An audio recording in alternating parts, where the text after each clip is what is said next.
I would like to introduce Kay Rodewald. Kay, we met years ago when she showed up, her first date. She's got a great story to tell you about that. But I want to let Kay tell you a little bit about herself and our program and what she's gotten from our program. Everybody, Kay. What did I get from the program? I got practically a brand new family of different people, so that was wonderful. I met Rupert totally by accident. I am the one person in the world that has never seen a Survivor. I don't watch Survivor, never have, even though. But I met him totally by accident because my chorus was doing a bike ride, and we were partnering with Rupert to do that. And so I stopped into the office just to say, how are things going? What do we need to do? And the office manager at that time said, well, it's just fine. And when Rupert gets here, I'm going to tell him this is my last day. And I said, you haven't told him yet? And she said, no, I'll tell him when he gets here. Okay. So he comes in, they go to the back room. He comes back out, his eyes are just a little buggy. And she walks out the door, and I said, do you need somebody? And yeah, he's not gonna. I said, I'll fill in. I'll fill in until you find somebody. So I'll just fill in. 6.5 years later, I'm still here. However, I did change roles because we did find somebody. We found Brandy, who just happened along our path, which was wonderful. Started out as a volunteer, and then turned into the ops manager, whatever he calls us. Anyway, it was wonderful. I spent at least 3.5 years there, then COVID hit, and then I ended up at the warehouse. So, which the warehouse I love. I love the warehouse. The guys there, very challenging and very lovable. So we kind of get a thing going between us where actually Jeremiah, I have heard Jeremiah say, you can either go to work or you can stay here and talk to Miss Kay. They go to work. I'm very good with them. Oh my gosh, yes. And I'm creeping in a little bit because I want everybody to understand that Kay really did not plan on staying with us and has given of herself so much. It has been amazing. This January, she is going to retire a little bit, and not be with us every day anymore. But she's still going to be around. I'm still going to be around. Yeah. I'm doing things from home, right. So, but I do miss the guys. I haven't been there as much this time. And I'm missing them, and it's so good to see them tonight. Yeah. There's some new faces that I haven't seen that I would like to get to know. But yeah, I really do enjoy working with the guys. I don't know. I think they have mixed emotions about that, but it's okay. Kay, thank you, and thank you for all the service, all the help, all the. Everything that not only Kay, but her husband, her daughters, her family have given so much. Thank you. And my friends, yes. Thank you, and your friends, and your chorus. And coming in our program, we don't just ask a little, we ask a lot. And honestly, Kay was there to give a lot, and it's been amazing. And I thank you. You're welcome. It has been amazing. Jeremiah and Reagan both. Reagan, stand up for just a minute if you don't mind. Jeremiah and Reagan, we saw them 2 years ago. Come on up, Jeremiah. We saw them 2 years ago. Jeremiah was going to be our house RA and move into the house when we got it open. He did in January of 2020. And for 9 months, we had no real problems. It was because of Jeremiah. I was asking Jeremiah if he would come up. Now he is our lead mentor. He is me in our program now as I'm starting to step back a little bit, as I'm going to be going through some treatment, as I'm going to be doing some stuff. Jeremiah is the one stepping up. Hopefully 20 years from now, Ken, when we're in your newest quadruple size building this big, you know, he's the one running this program. Jeremiah Holt.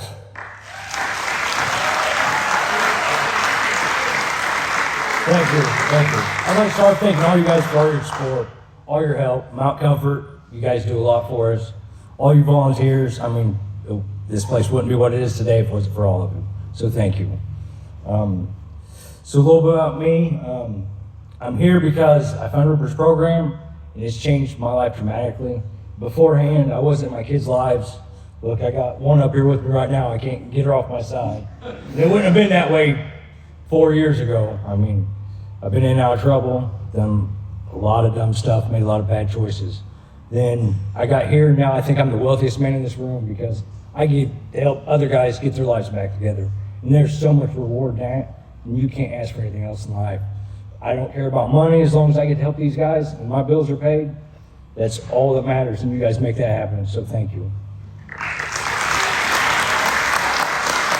Thank you.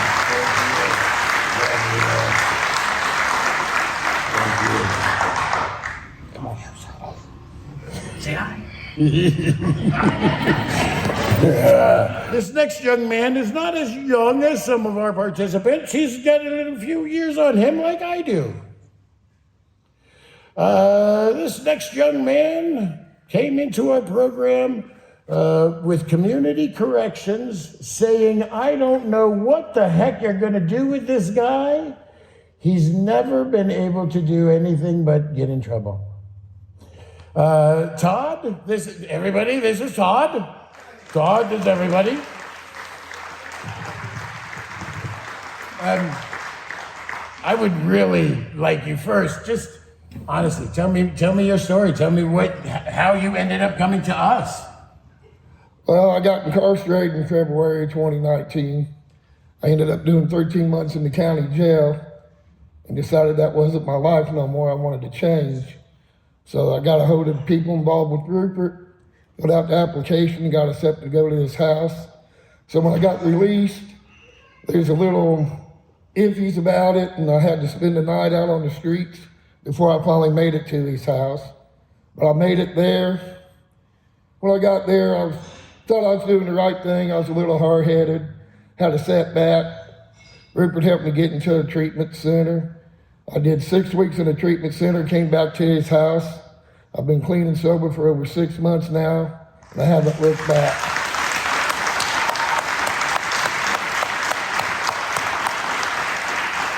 I will say with community corrections, you know, we call it Rupert's Kids, but we're not kids. But sometimes we make choices that kids make. Community corrections, when they gave Todd to us, when they recommended Todd to come to us, they said we were going to have problems, and they said he did not want to stop his addictions. When we struggled in the house, and I will say it was Todd that ended up having us spending a little extra money on spice kits and different paraphernalia to be able to catch all the different drugs that are out there. When Todd was ready to throw his life away and tell me and everyone else where to go, we didn't want him to. Community corrections called us up and asked what we should do. Instead of just grabbing him and throwing himself back in jail for messing up, for having a dirty urine test, for lying, for manipulating, they asked us, what should we do? They let us put him into treatment with his acceptance. Now, how hard was that for you to accept treatment? It was hard at first. But after I got there, I seen the things that I needed to do and change.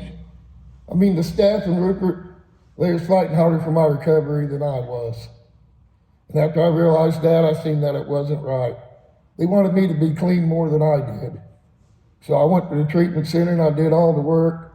I even spent 2 extra weeks in treatment centers. I tried to get out of it at first, but I weighed the pros and the cons out of it. And that lifestyle, my health's more important to me now than it was when I was doing my relapse and doing what I wanted to do. It's not right when other people fight for me harder than I was fighting for myself. Now you're fighting for yourself. That's right. With Community Corrections coming to me saying, do you realize that we just searched 5 phones and Todd's name came up on all of them? And every one of them he answered back with, I don't do that. Or didn't answer. Community Corrections is not an easy partner to have. Probation, parole, home detention, they don't like playing with others. They just want to smack us down. We are showing the value that our program has. We have now partnered up, and it was this man here that helped us show what really can happen when Community Corrections and us work together. And we don't always listen to the person saying, you know, to heck with you, I don't want to do your treatment. Yeah. Knowing that he did. Knowing that he needed it. Not, you know, we always had a choice. He always had a choice. I mean, we never forced you. Nope. Could have always walked back into jail. Yep. Thank goodness you didn't. Or could have ran on the road. Yep. Thank goodness you didn't. For yourself. Yep. For the people in your life. Made a big change in me. And it's because of what we all are doing here. It is not the government dollars. It is not the government programs. It is not the government that helped us change Todd's life. It is Todd and us and a few bucks and a little bit of love. Yep. Thank you. Thank you, Todd. Thank you. You want Mama to go? Yeah, come on, Reagan. I would like to introduce to you Kelsey and Reagan. Now, 2 years ago, you're a very brave young lady. Hi, Reagan. A couple years ago, we met Reagan. She was dealing with some issues, dealing with some stuff. Did not have Kelsey with her at that time. Come on up here. Everybody, this is Kelsey. Hi. I'm gonna be honest, I'm terrified right now. I'm terrified. We talked to Kelsey a little bit before this. It's not like I don't want to force you, but she feels very strongly about the program and wants to tell you a little bit about what it's done for her mama, for her family, and hopefully for her brother. But Yeah. we're talking about you. Right. So I would love it if you would tell them just a little bit about what you've seen in the program, what it's done for you. Well, even hanging out with the men at the warehouse is life changing. Like they're great people. The whole program is fantastic, and like he said before, I didn't live with my mother, and you gotta figure it out. You gotta figure it out. I know I'm terrible. I didn't live with my mother for a while, and he definitely put her back on her feet. She's been sober for what, over 2 years now? Almost 2 years. Almost 2 years. She's doing great. I've seen a lot of change. I would like to say I've seen some good change in you too. One of the things that Kelsey is able to do is talk with our social worker. Yes. What do you think about her? I love your mother. I love her. I love her. What has our social worker done for you? I love my mama too. I don't know. I don't even know how to explain it. Talking to her, after talking to Georgia, after our meetings and stuff, it's just, everything's lifted off of my shoulders. Like, she just has the answers to everything. easy. Is there anything else that you would like to say about what it's done for you or for your mom? I don't think so. I But think it's a little intimidating talking to everybody up here. This young lady is on a very good path, back with her mom, back with us, taking care of herself. thank you. What are your plans for your future? Plans for my future? What do you want to be when you grow up? I want to be in law enforcement. Very good. Thank you so much for coming up and talking. Reagan, I don't want you to leave yet. So we met Reagan 2 years ago here on stage. And we talked about Jeremiah was going to be that lead mentor for the boys, and Reagan was going to be the lead mentor for the girls. We have our men's program up and running. I'm hoping in the next few years we have our women's program up and running. I would love to see it in the next year. But until then, I get to practice with these girls. Darn right. Boys. I mean, boys. I know you want to go, right? You know, it takes a tribe. Recovery is really, really hard, and it takes a lot of people and a lot of support, and Rupert's Kids has got it. I love every one of you, and thank you guys for everything. Thank you, Reagan.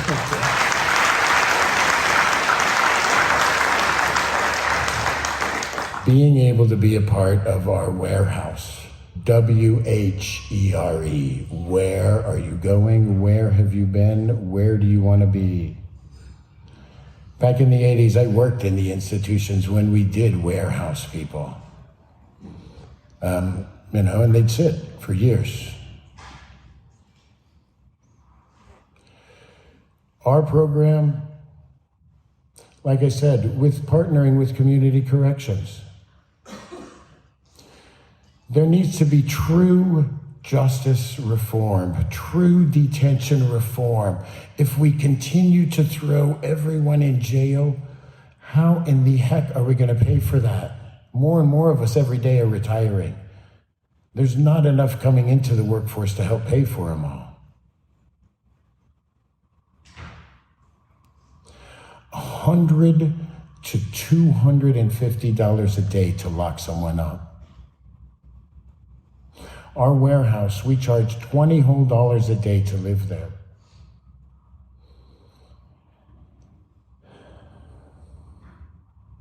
In this world, it is not easy when you are addicted to alcohol and drugs. In this world, it is not easy when you've never been shown honestly right from wrong.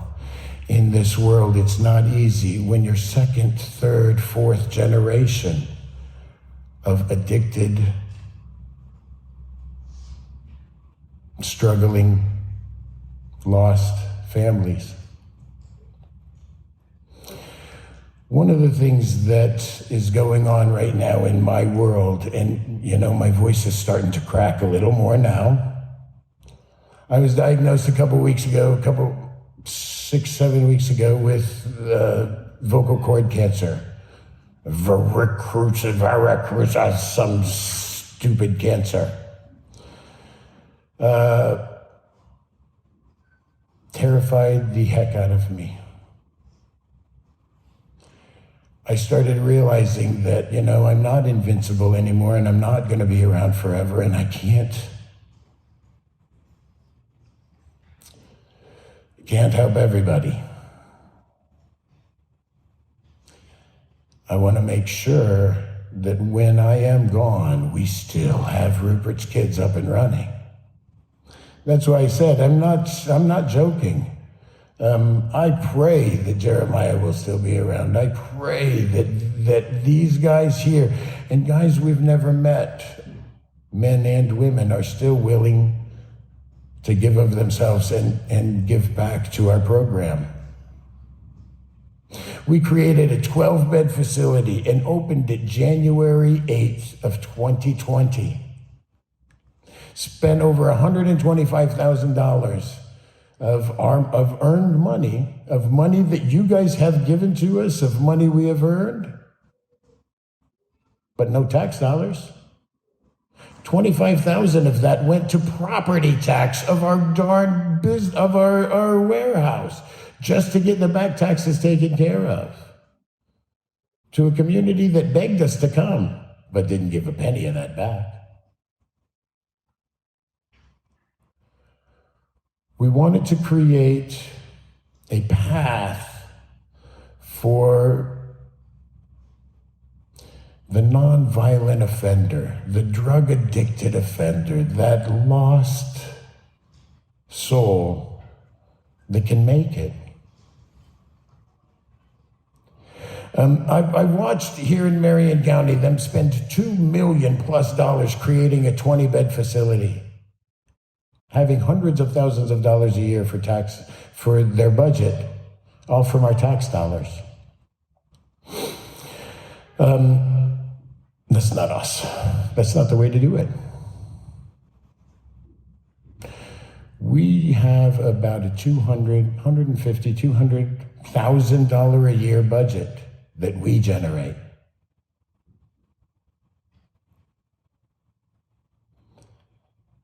It started scaring me if the cancer is going to hit so hard that I won't be able to talk anymore. Will I be able to continue the program? I want to make sure out there that everybody knows the value in what we're doing. It's the only way that the program's going to last.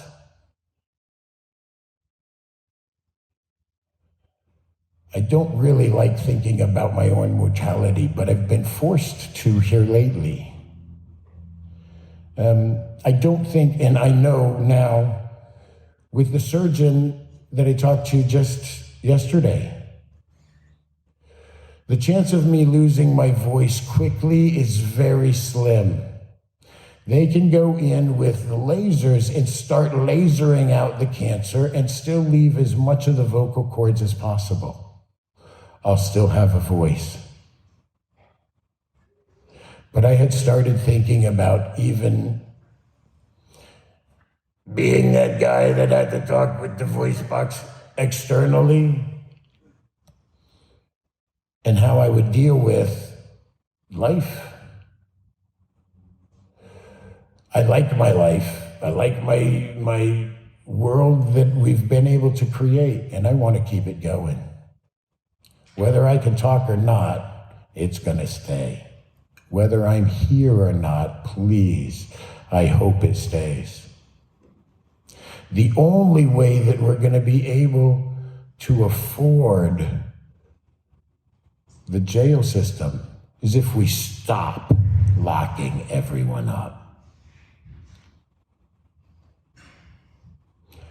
Trillions of dollars a year we spend in our detention centers and in our courts.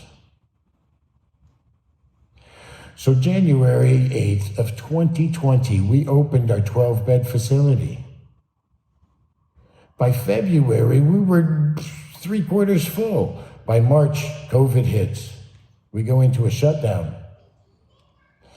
Probation, parole, home detention, Gallahue, all the services that have our guys during the day. Stop. Instead of just having guys in the evening or the afternoons and evenings, we have them 24/7. No one leaves. We're in COVID. The utilities almost double. The food costs definitely double. We have to get more employees. We've now got 3 vehicles just to make sure we can transport everybody around where they need to go. We have multiple drivers. It's insane what happened. In that March, we also lost $50,000+ worth of fundraisers canceled overnight. $70,000 worth of appearances canceled overnight. No more jobs, no more money, and people. That was not an easy year. I hate that my voice is leaving me. I just want to tell you guys that. That was not an easy year. But we made it through. We didn't just make it through, we made it through with great successes. Amen.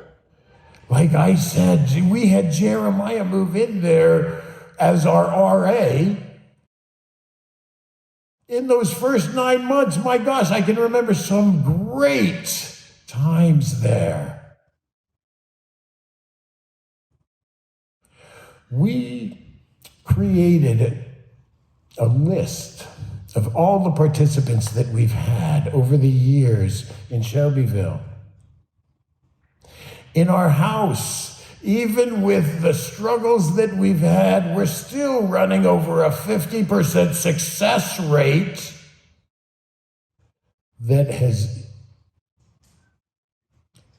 been able to be sustained with no government assistance. No extra help, just our little staff, the guys themselves, helping each other. You saw Todd standing here and telling his story. Addictions happen to so many of us. It's not just the kids.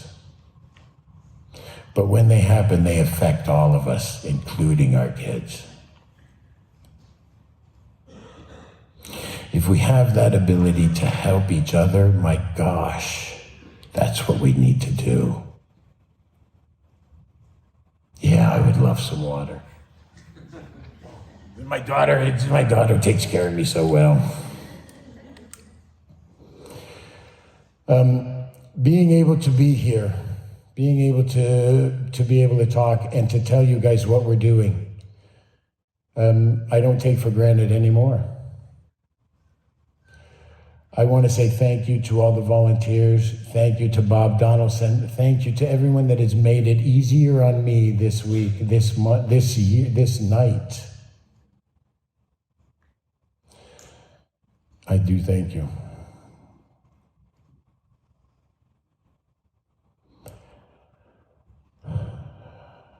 There's so many things I want to tell you guys, but I'm afraid about being too darn emotional. And I told myself I wasn't going to stand up here and cry. I cried on Survivor. I don't cry in my fundraisers. Everybody cries on Survivor, though.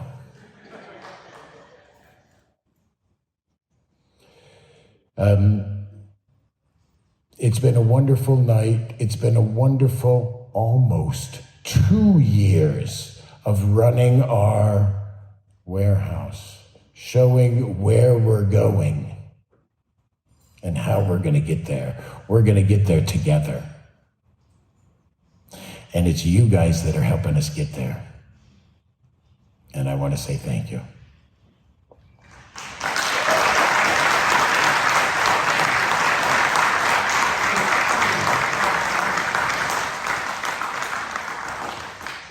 I didn't talk too much to my team about this next fund a need and how this works. Didn't at all. And that's going to be a problem, but I don't care. We've made it this far in this night. It's been beautiful. We have 2 needs in Rupert's Kids. We have a lot of needs, but we have 2 really big needs. One, we would like more beds. We are packed. 12 beds, 12 guys. We could create 4 more beds pretty easily and wouldn't have to make more bathrooms, wouldn't have to do anything. We would like to make 4 more, we'd like to make 20 more beds. But we can make 4 more beds and not have a fire suppression system. If we make 5 more beds, we got to buy a $40,000 fire suppression system. Not yet. So we'll get right to it. That's one of our big needs. And hopefully, next year, I'm standing here telling you we don't have a 12-bed facility, we have a 16-bed facility. The other need we talked about years ago at Tuxes and Tennies when we were putting the program together, the warehouse. We had a leaky roof. We knew it was thousands and thousands of dollars to fix it. We generated $12,000 that night 5-6 years ago, and weren't able to spend it on the roof. We had to spend it on the back property taxes. We still got a leaky roof. We've patched and fixed. Jeremiah has been up there a few times patching and fixing. It's kind of hard with the new leaks sometimes when you got a leak over your bed. That sucks. When another ceiling tile falls in the kitchen when we're cooking dinner. Usually we catch them before then, but you know. The cheapest estimate we've got to fix the darn roof was $40,000. Like I say, the fire suppression system at $40,000. I've got other things we've got $40,000 earmarked for, but 2 or 3 years from now, I'll be talking about the fire suppression system that we put in and created 20 beds. But today, I've got an ask that I am asking to help us create more beds and fix our roof. That's a $50,000 ask. And that is a project that if I don't have finished standing here next year, I'll be asking again.